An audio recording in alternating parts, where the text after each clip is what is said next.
Hi there, my name's Vince, I'm a composer. In this video I wanted to break down one of my recent tracks. I wrote it for production music library, which means that the track will be made available to people making film and TV shows. And the brief was to create something broadly inspired by the beauty of nature. And I was specifically thinking about those moments in shows where you might get a drone shot over a landscape and see kind of an epic view, and maybe a flock of birds flies across the screen or something like that. Or maybe it's like a time lapse of a river or some morning dew or something like that. Often these are used as establishing shots to sort of set up or frame the emotion of a scene. The track working title is 1,000 Starlings, which gives you an idea of the sort of imagery that I had going on in my mind.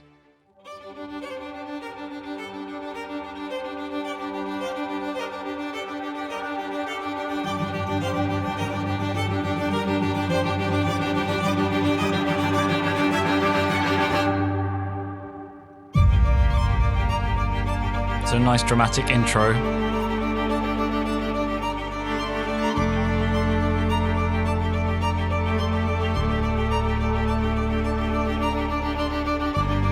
Repeat of the melody.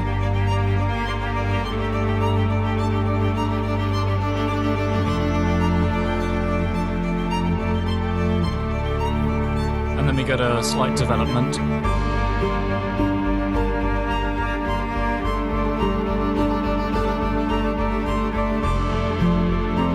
So just an elaboration of the same idea that's been set up in the previous section. But so far everything's quite stable and consistent.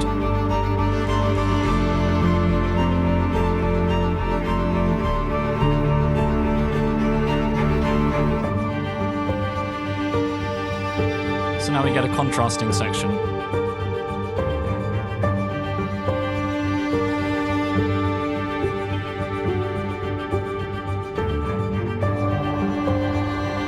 And this piano melody is kind of like a stretched out version of the riff from the intro.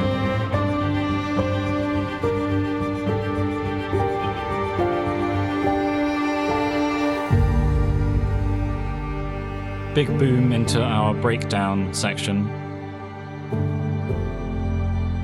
So we just have a section of the track with a very contrasting energy, which can be quite useful for editors when they're cutting together TV shows.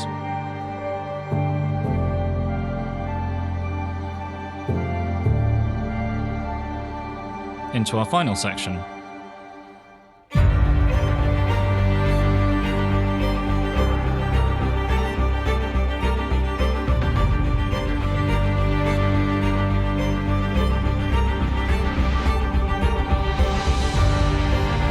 So a bit more development of the percussion in this section,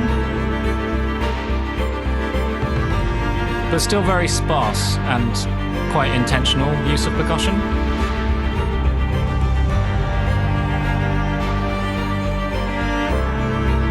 It's already a very busy track, so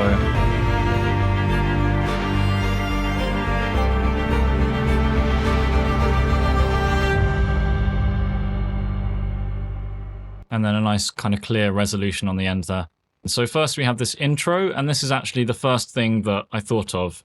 I sort of heard this idea in my head, and it was kind of the jumping off point for the whole piece. This sort of Vivaldi-esque scrubbing string idea, which starts off as just a solo violin and then kind of builds and grows out of that idea and then goes somewhere.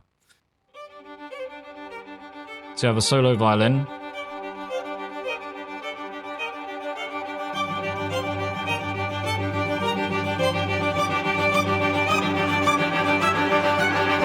So in terms of the harmony of that section, it's all very static. It's all just over a G, essentially. And we're kind of going up this scale. And then we get an F sharp just before it hits the transition point. So if anything, we're in a sort of G melodic minor key area here. And you can see that really clashy sound before it all sort of reaches its highest point.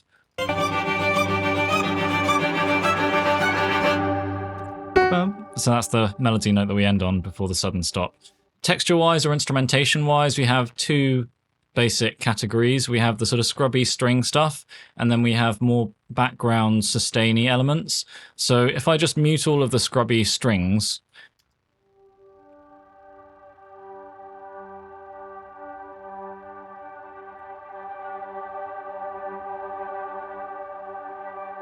this is kind of cool. It's something that I actually built myself using the Cycles plugin by Slate & Ash. I'm not a violinist at all, but I can just about manage some bow strokes and tremolos on an open string. So I recorded myself basically going bum bum bum bum bum bum bum bum bum bum bum bum bum, gradually speeding up. And then I fed that sample into Cycles and fiddled around with it.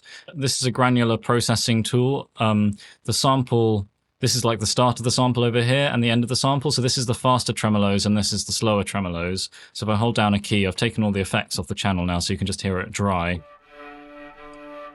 It's kind of randomly playing back little chunks of the sample, and then I can use my mod wheel to sweep across the duration of the sample. So that means that as I move the mod wheel up, the tremolo speed increases.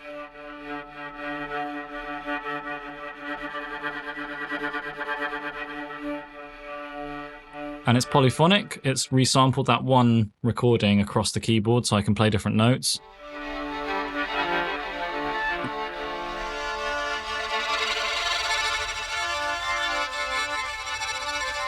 And then I just added, you know, a aggressive EQ and some reverb, and I automated those as well.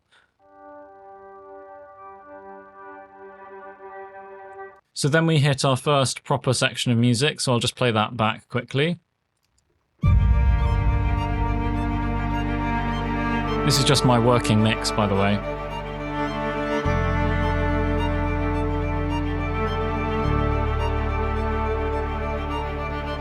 Essentially, the harmony is quite static. Even though there's some movement and the bass note is changing, the overall mode that's being used, in this case the G Dorian mode for this section of the piece, basically stays the same. And so even though we're moving chords, we're all staying within that G Dorian mode, and it creates this feeling of simultaneously moving and shifting and kind of changing shape, but also kind of staying the same. It's a bit like looking at the clouds or something, or maybe looking at the wind blowing through some trees. You have this combination of something very stable and static, but also constantly flowing and changing at the same time. So it sort of felt like an appropriate choice for this piece. So we have a G minor, which changes to a G sus2. Then we have a kind of F6, followed by a D sort of open fifth. And that repeats.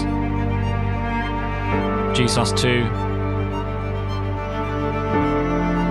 F6 or D minor.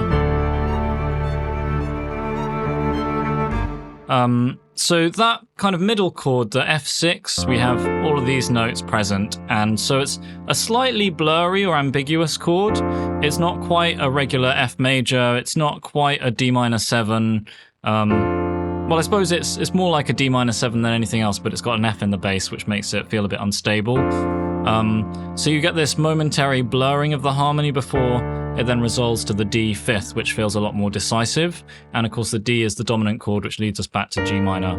And so we're just cycling around those four chords. So the way the texture breaks down in this section is essentially you have the cellos on the main melody, that kind of sustained legato melody, and you have the continuation of that sort of frantic riff in the high violin, and that's also accompanied by some other quite riffy, percussive, rhythmic violin playing, which helps to provide the general sort of momentum and rhythmic engine of the track, because there's no percussion at this point. And then there's also a few sustained elements as well, including the bass. So let me just play you the riffy string elements by themselves.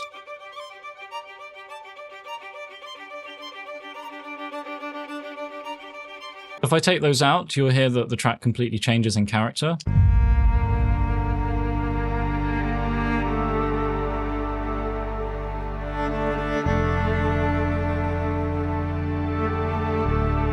And so you can hear that cello melody and the sustained pad-like elements that I mentioned before.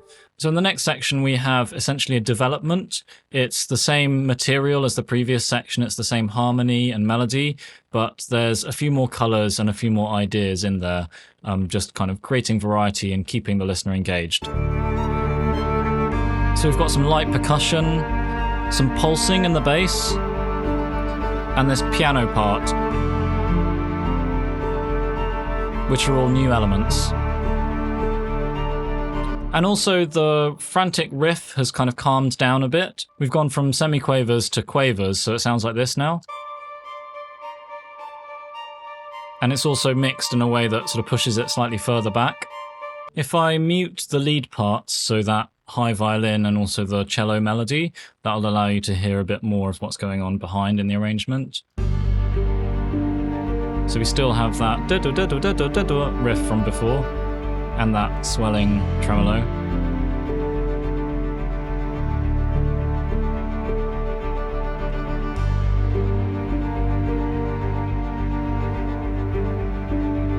And some really smooth, simple, sustained strings in the background. Those are samples. Next we hit our contrasting section, or B section. So now the piano takes the role of the lead instrument.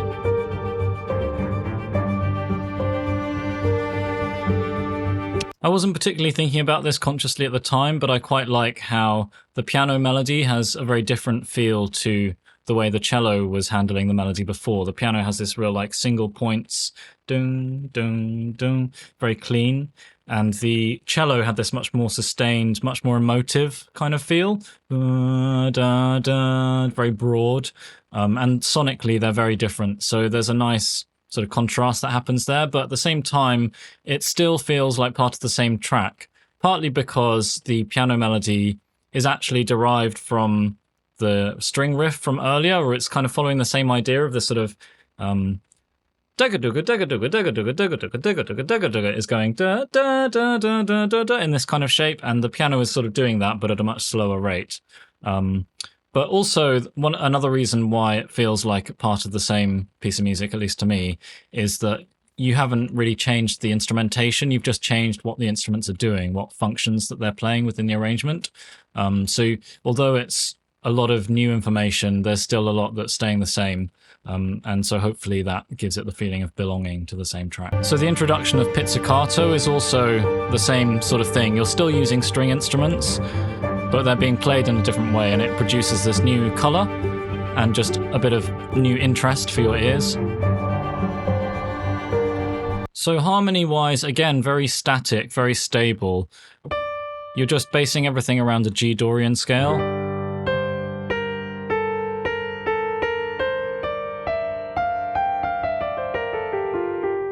And that F is kind of, again, a bit like the F sharp from earlier, is kind of the flavor note, or one of the kind of key notes of this G Dorian mode. And so when that comes in at the tail end of this section, it feels quite poignant to me.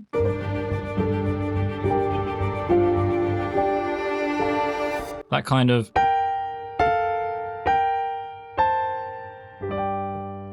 rather than if you were to put an F sharp in the melody instead, that has quite a different feeling, a bit more of a classic feeling. Whereas like Dorian has this quite sort of plaintive sound.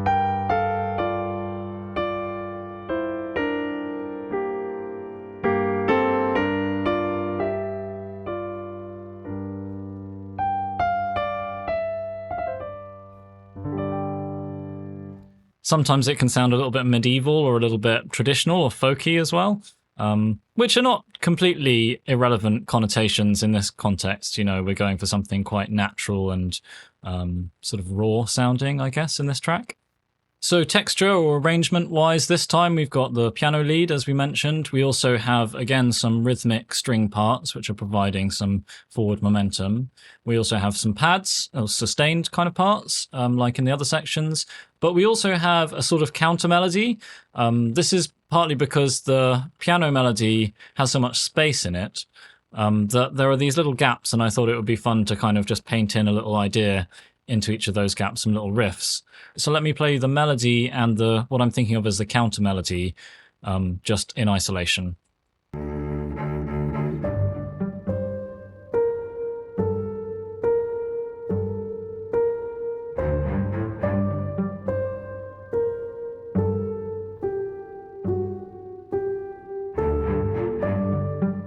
So some of those pizzicato notes are kind of functioning as an accompaniment or just a pulse, but definitely that kind of bum, bum, bum, bum, that's then kind of dovetailed with the other one. So it almost has this looping or gnarled or sort of slightly sort of entangled effect. That to me is it's functioning as a sort of counter melody, or you might think of it as a sort of melodic interjection. So now if I mute all of those elements, and then you can just listen to what else is going on in the track at that point.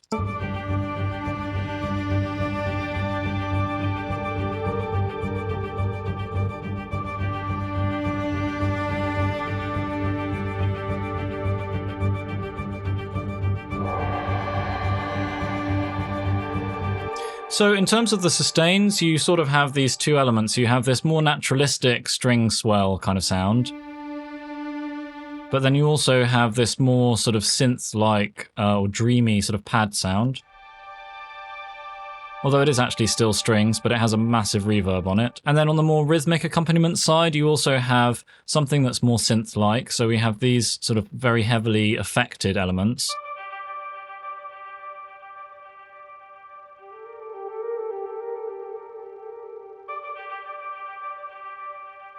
Then combining with that, we have a more naturalistic way of doing that in the strings. Next up, we have the breakdown, which is a section where I've deliberately really stripped out the arrangement, made something very open and spacious. For the purposes of contrast within the track, just because it's quite nice, it gives the ears a bit of a rest. It makes it really impactful when the other instruments come in later on.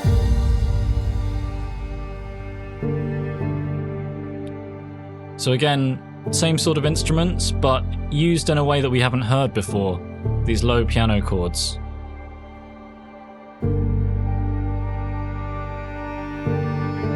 And what that piano is doing is simply restating the melody in a slightly simplified form, the melody that was earlier played by the cellos. So it's following the exact same harmonic structure. So again, it just gives this feeling of everything staying at this one sort of energy level. It's really committed to creating this one vibe or this one atmosphere.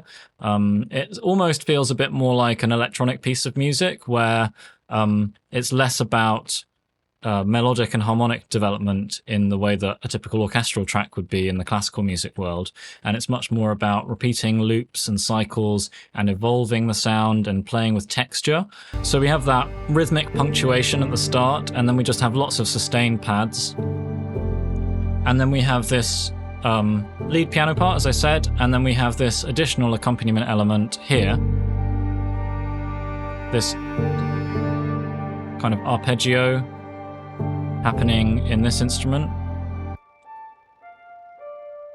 which is actually a synth or sample violin that I've just filtered off and added a load of reverb to. One note is how I've really controlled the bass guitar here rather than allowing the notes to ring out and sustain. I really wanted to control the way in which each note dies away manually using fades. I wanted to create these kind of waves of low end rather than just have like sustained stodgy low end in the track. Okay, let's move on to the final section of our track, which contains a harmonic surprise. I'm going to play you the mixed version of the track just to preview this section, as it sounds so much better than mine.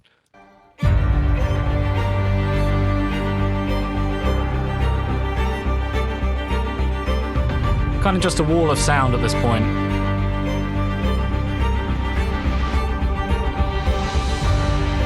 So whereas before we were doing this kind of thing,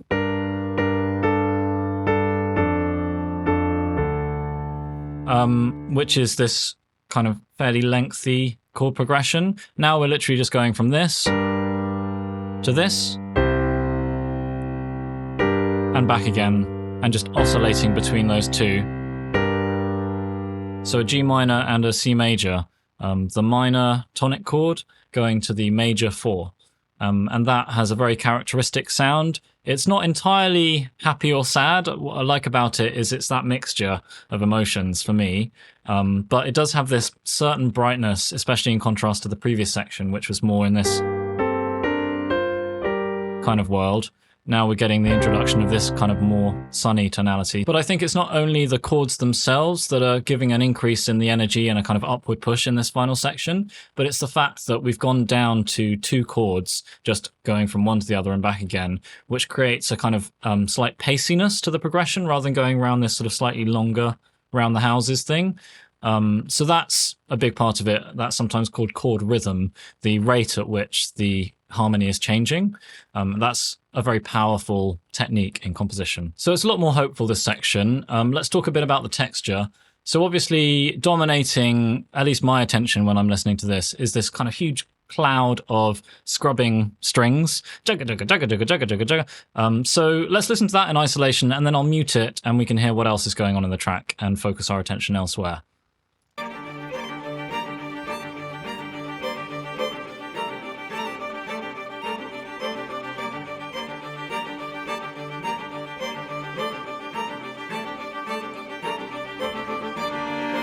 I think for this kind of material, it sounds so much better with live instruments for me, because it's repetitive, because it's riffy, because there isn't much to it in terms of the notes.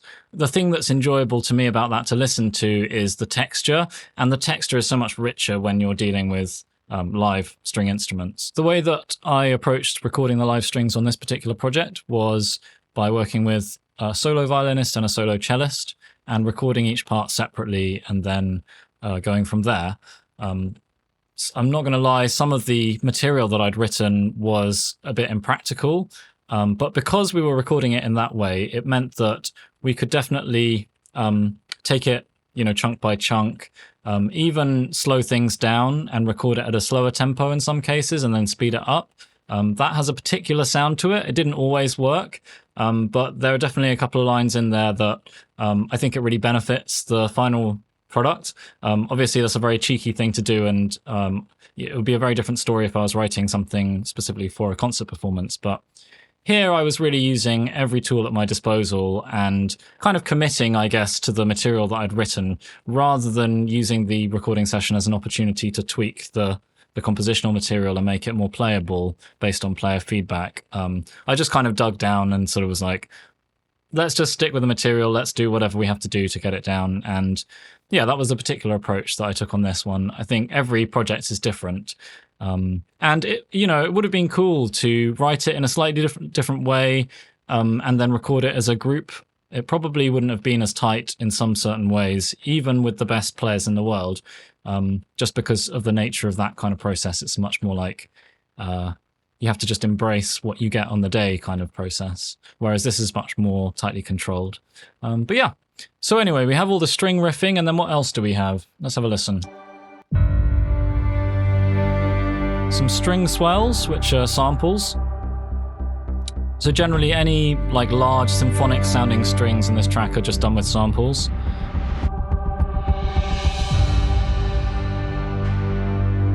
And then the swells kind of develop by becoming more sustained. So that's kind of another way of creating momentum and forward motion, is that type of development. It feels like the swells kind of evolved into this more sustained part. The bass duties are being held down by the electric bass, actually a sample, the piano, and also this synth pulsing, which is from a Trillion patch. You also have that supported by some string basses as well.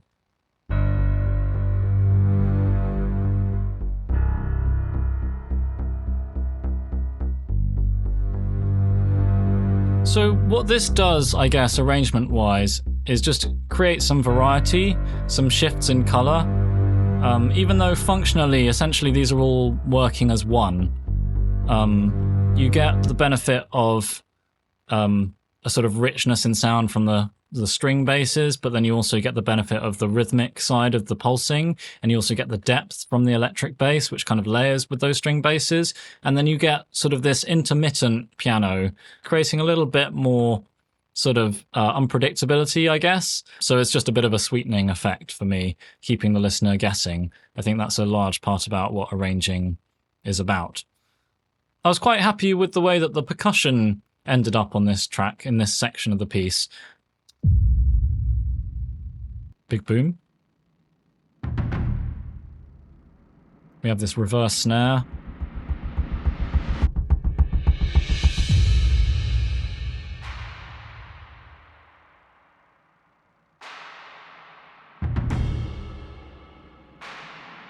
So there's loads of space.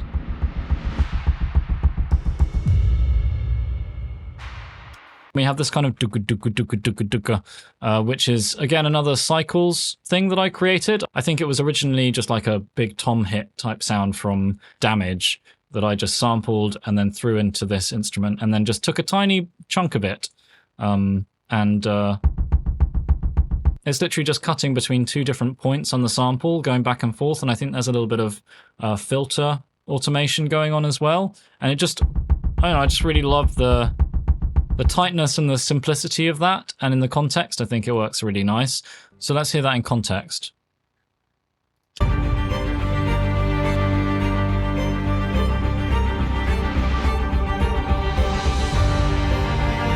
I almost feel like with percussion arrangements like this, it's almost more about tricking the listener into thinking that there's a lot going on without actually cluttering up the mix. A lot of the rhythmic momentum is being provided by the strings already. And so if you had like consistent 16th note, juka juka juka Damage style percussion, or one of those things where you just hold down a key, then I think it would just mask what the strings are doing. I want it to feel like it's really going for it, and it has that largeness of a sound that you associate with epic cinematic music. But also, how can I do that in a way that's like covering the most important elements of what that would do, like these big like low end pushes and the booms, and like these kind of big epic huge sounding claps that just echo on and create this huge sense of space, and then like these shh kind of moments in the cymbals. It's able to poke through the mix and give you that impression of like things going on and little fireworks popping off without sort of just dominating and covering everything, I guess. So there you have it, 1,000 starlings, or approximately 1,000 starlings. And that was a track breakdown. Let me know if you have any questions. I obviously didn't solo or show off every single part of the track. It would have been far too long a video. I hope you enjoyed the journey as much as I enjoyed creating the track. I suppose my reflection on the track is, like, in some ways it's not the most spectacularly original piece of music in the world, but I do feel like it serves a clear purpose, and I was very true to my original vision of, like, especially in the intro, of like the sound of all of that sort of chunky violin and sort of something that grows but stays the same, something that feels quite painterly, feels almost a bit impressionistic. You know, when I think of like a cloud of starlings, it is that thing of a sense of awe that comes from, you know, all of this movement and change happening, but in a way that feels very slow at the same time. It's that combination of like lots of little flapping wings, but then this large motion at the same time. Something fascinating about that. You know, I'm obviously not the first person to have been inspired by that image. I was able to create variety and textural shifts and color shifts while rooting everything in what felt like a very harmonically stable, but hopefully not too boring sort of harmonic palette.